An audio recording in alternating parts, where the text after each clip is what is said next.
मध्य प्रदेश में किसानों को बड़ा तोहफा, समर्थन मूल्य पर सोयाबीन खरीदने के प्रस्ताव को केंद्र ने दी मंजूरी।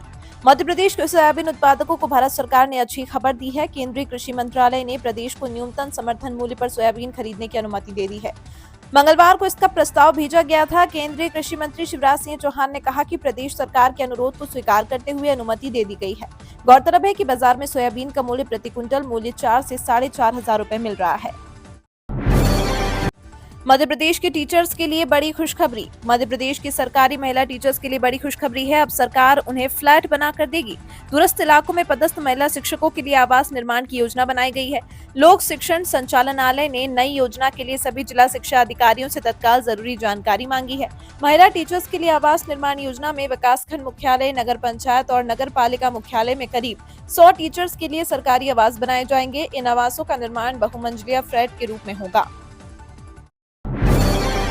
भारी बारिश से हाहाकार, आज 12 सितंबर को स्कूलों में छुट्टी घोषित। बंगाल की खाड़ी में बने लो प्रेशर एरिया के असर से मध्य प्रदेश के ग्वालियर में मंगलवार दोपहर को शुरू हुआ बौछारों का दौर बुधवार को भी जारी रहा।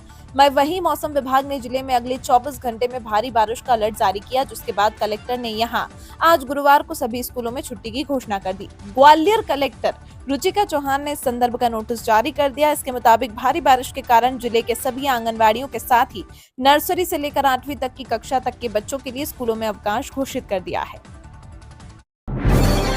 आईआईटी इंदौर का ड्रोन बताएगा कहां है पाइपलाइन में लीकेज। मध्य प्रदेश में स्थित आईआईटी इंदौर हमेशा अपने नवाचारों के लिए सुर्खियों में रहा है। आईआईटी इंदौर के छात्रों और शिक्षकों के जरिए बनाया गया एक ड्रोन चर्चा का विषय बना हुआ है। इस ड्रोन की विशेषता यह है कि बुनियादी ढांचों की निगरानी में मदद करता है। इस ड्रोन से सड़क, रेलवे ट्रैक और पहाड़ी क्षेत्र में लैंडस्लाइड से होने वाली जन धन के हानि को रोकने में मदद मिलेगी। यह ड्रोन आर्टिफिशियल इंटेलिजेंस और मशीन लर्निंग का इस्तेमाल करता है, जिससे दूर दराज के इलाकों में आई दरारों और खामियों को जल्दी और सटीक ढंग से देखा जा सकता है।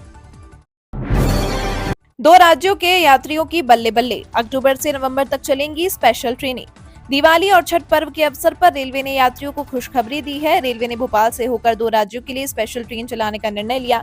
दिवाली और छठ पर्व के अवसर पर पमरे से मुंबई और यूपी के लिए 4 स्पेशल ट्रेनें गुजरेंगी। इससे रेलवे को यात्रियों को बढ़ते ट्रैफिक को क्लियर करने में मदद मिलेगी। यह ट्रेनें रानी कमलापति स्टेशन के अलावा इटारसी स्टेशन पर रुकेंगी। यह स्पेशल ट्रेन 22 अक्टूबर से 13 नवम्बर तक चलेगी। राज्य कर्मचारियों के लिए खुशखबरी, हाउस रेंट अलाउंस में वृद्धि, आदेश जारी, मिलेगा लाभ। मध्य प्रदेश के सरकारी अधिकारियों कर्मचारियों के लिए खुशखबरी है। राज्य की मोहन यादव सरकार गृह भाड़ा भत्ते में वृद्धि की। यह वृद्धि दिल्ली और मुंबई जैसे महानगरों में पदस्थ प्रदेश के कर्मचारी अधिकारियों के भत्ते में की गई। इस संबंध में वित्त विभाग ने भी आदेश जारी कर दिए हैं। दरअसल मोहन सरकार ने मध्य प्रदेश शासन की दिल्ली और मुंबई जैसे महानगरों में पदस्थ कर्मचारी अधिकारियों को प्रदेश में पदस्थ कर्मचारियों के समान गृह भाड़ा भत्ता देने का फैसला किया है। कुपोषण को जड़ से खत्म करने के लिए ग्रामीण क्षेत्र में जागरूकता जरूरी। प्रदेश की साय सरकार लगातार विकास के कार्यों में जुटी हुई है। इसी के तहत महिलाओं से जुड़ी समस्याओं का समाधान भी लगातार कर रहे हैं। इसीलिए एक दिवसीय वर्कशॉप में विकास मंत्री निर्मला भूरिया ने महिलाओं को एनीमिया और कुपोषण पर जागरूक करना बहुत जरूरी है। मध्य प्रदेश प्राकृतिक संसाधनों से परिपूर्ण होने के साथ कृषि प्रधान राज्य है। प्रदेश में तिलहन, दलहन, फल, सब्जी, वनोपज आदि का भरपूर उत्पादन होता है। इन सब के बावजूद भी एनीमिया और कुपोषण की समस्याएं कम नहीं हुई है। कुपोषण को जड़ से खत्म करने के लिए ग्रामीण क्षेत्रों में जागरूकता जरूरी है।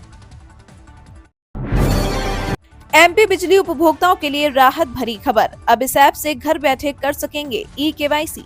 मध्य प्रदेश के बिजली उपभोक्ताओं के लिए अच्छी खबर है। मध्य क्षेत्र विद्युत वितरण कंपनी द्वारा भोपाल, नर्मदापुरम, ग्वालियर एवं चंबल संभाग के अंतर्गत आने वाले 16 जिलों के बिजली उपभोक्ताओं के नो योर कंज्यूमर प्रक्रिया शुरू की गई है। इसके तहत बिजली उपभोक्ता अब उपाय ऐप के जरिए ई-केवाईसी करा सकते हैं।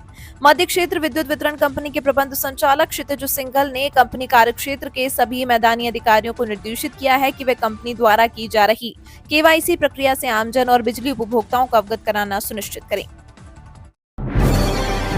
समय पर पूरा किया जाए सिंचाई प्रोजेक्ट का निर्माण कार्य, 124वीं बैठक में सीएम मोहन यादव का सख्त निर्देश।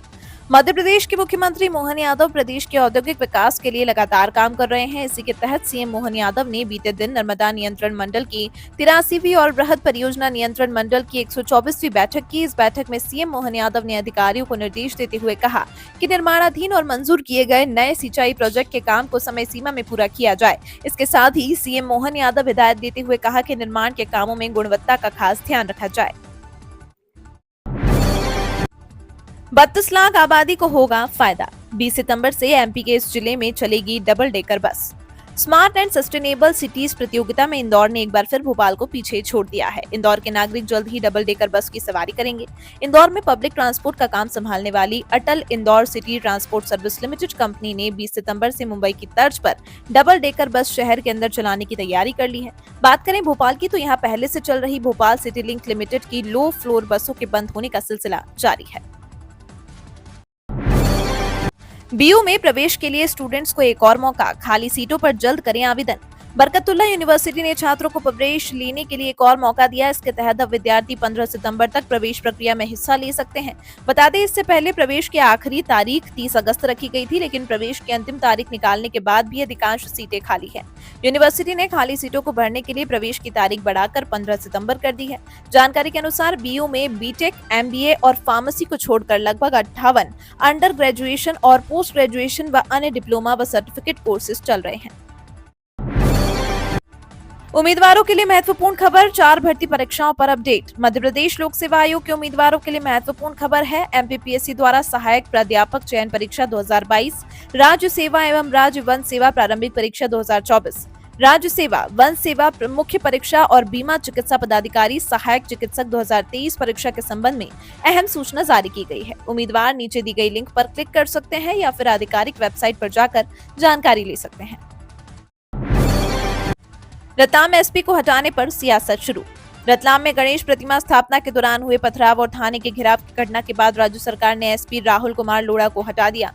गणेश चतुर्थी के दिन रतलाम के हाथीखाना और मोचीपुरा इलाके में यह घटना घटित हुई, जिसमें पथराव और नारेबाजी हुई। इस घटना के बाद मंगलवार आधी रात को एसपी को हटाने के आदेश जारी किए गए। इसी बीच एसपी लोढ़ा के तबादले को लेकर सियासत शुरू हो गई है। भोपाल वासी फटाफट भर दें बकाया बिजली बिल, 100 उपभोक्ताओं के बैंक खाते सीज। प्रदेश के बिजली उपभोक्ता सावधान हो जाएं। विद्युत वितरण कंपनी बकाये की वसूली के लिए एक्शन मोड में है। ग्वालियर के बाद अब भोपाल में भी कार्रवाई शुरू कर दी गई है। 100 से अधिक बिजली उपभोक्ताओं के बैंक खाते सीज कर लिए गए। 36 बकायेदारों को शस्त्र लाइसेंस निलंबित करने के नोटिस भी थमाए गए। राजधानी भोपाल में विद्युत वितरण कंपनी की बकायेदार उपभोक्ताओं से वसूली की कार्रवाई जारी है।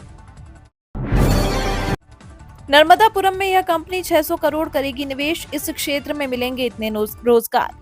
दक्षिण भारत की मेयूस बायोटेक लिमिटेड ने नर्मदापुरम के मोहासा में कारखाना लगाने के आवेदन दिया था। इसके बाद निगम और कंपनी के अधिकारियों ने मोहासा का निरीक्षण किया।